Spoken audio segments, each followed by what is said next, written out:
सभी ने नाश्ता बनाया होगा, इस बात को लेकर ईशान सभी पर गुस्सा हो जाता है। तो वहीं अक्का साहिब सभी को कैसे केस विड्रॉ करने के लिए बोलेगी, तो वहीं अन्वी सभी से माफ़ी मांगेगी। वहीं सभी ईशान को धमकी देगी कि अब लड़ाई में खुद लड़ूंगी।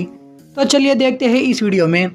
लेकिन इससे पहले अगर आपने अभी तक हमारे चैनल को सब्सक्राइब नहीं किया है तो पहले आप सब्सक्राइब कर लीजिए।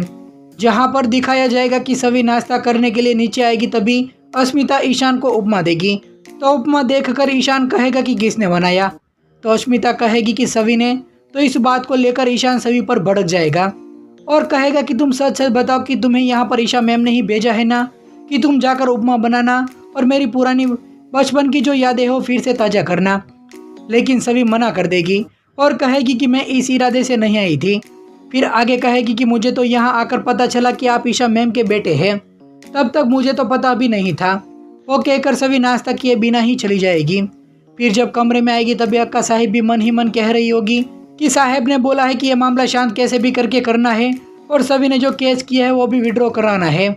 लेकिन यहाँ पर तो ईशान और सभी के बीच में फिर से दूरियां बढ़ती जा रही है और मुझे ही बात को संभालना पड़ेगा। वो कहकर सभी के पास जाकर कहेगी कि ईशान को पुरानी सभी बातें याद आ जाती है जो उनके साथ हुआ था और अभी ऐसा ही हुआ, इसलिए उनका गुस्सा तुम पर निकल गया। और फिर सभी की तारीफ भी करती हुई नजर आएगी और बातों बातों में कहेगी कि उसके परिवार का और उसके पूर्वजों का भोसले इंस्टीट्यूट का सपना था। फिर ये भी बता देगी कि आयुष और उनकी फैमिली के साथ हमारा फैमिली फ्रेंड रिश्ता है और सभी तुम अपने भविष्य के बारे में सोचो, यहाँ वहाँ के बारे में नहीं। और तुम्हारे साथ जो कुछ भी हुआ वो बहुत बुरा हुआ और जब मुझे इस बात का पता चला तब मुझे भी बहुत बुरा लगा था। लेकिन तुम सिर्फ एक ही बात पर फोकस करो, तो अपने सपनों को कैसे पूरा करोगी। आज की तारीख में दौलत से भी महंगी चीज़ क्या है पता है, वो है वक्त। वो सोच समझ कर खर्च करना चाहिए और अभी अभी तुम्हारी लाइफ शुरू हुई है और आगे लड़ाई बहुत बाकी भी है, तुम्हें सोच समझ कर ही आगे चलना होगा। फिर दिखाई जाएगा कि सभी वहाँ से जब बाहर जाएगी तभी अन्वी उसे मिलेगी और अन्वी सभी से माफ़ी मांगती हुई नजर आएगी और कहेगी कि हमने जो भी किया वो गलती किया है और बचपन से लेकर आज तक ईशान दादा मेरे फेवरेट रहे हैं। लेकिन जब से यह सब कुछ हुआ है तब से उन्होंने मेरे साथ एक बार भी बात नहीं की है। तभी सभी कहेगी कि अगर तुम्हें सच में गिल्टी फील हो रहा है तो तुम जाकर सबको सच बता दो। तुम गलत का साथ देकर गिल्ट में हो, सही का साथ देकर देखो तो शायद तुम खुद गिल्ट से बाहर निकल जाओगी।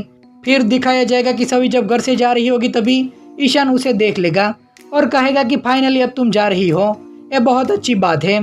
तभी सभी ईशान को जवाब देगी कि ज़्यादा खुश होने की ज़रूरत नहीं है, मैं आपके घर से जा रही हूँ बल्कि कॉलेज से नहीं, और इतना जल्दी पीछा भी छूटने नहीं वाला है और आपका कोई भी प्लान में कामयाब तो नहीं होने दूंगी। तो ईशान कहेगा कि मेरा प्लान का मतलब क्या है और तुम साफ साफ बताओ कि तुम क्या कहना चाहती हो। तो सभी कहेगी कि आपने कहा था ना कि बाकी डायरेक्टर का मैं वेट करूं, लेकिन आप तो ये बताना ही भूल गए कि जिस लड़के ने मेरे साथ मिसबिहेव किया था उसी के पिता के साथ सारे डायरेक्टर मुंबई गए हुए हैं। और आप तो ये भी बताना भूल गए कि आप फैमिली फ्रेंड भी हैं और आपने झूठा वादा भी किया था कि मुझे आप इंसाफ दिलाएंगे और आप यही चाहते थे कि कैसे भी करके मामला ठंडा हो जाए। लेकिन ऐसा मैं नहीं होने दूंगी, पर आपसे तो इंसाफ मिलने से रहा और मैं आपसे इंसाफ की उम्मीद भी नहीं लगा रही हूँ, लेकिन छोड़ूंगी भी नहीं, इंसाफ तो मैं लेकर ही रहूँगी। वहीं आने वाले एपिसोड में सभी इंसाफ के लिए मीडिया को भी वहाँ पर बुलाती है और ईशान सभी को धमकी भी देता हुआ नजर आएगा कि इन सब के चक्कर में शायद तुम्हारा करियर भी खत्म हो जाए। तो दोस्तों, आप आने वाले एपिसोड को देखने के लिए कितने ज़्यादा एक्साइटेड हैं आप हमें कमेंट करके ज़रूर बताइए।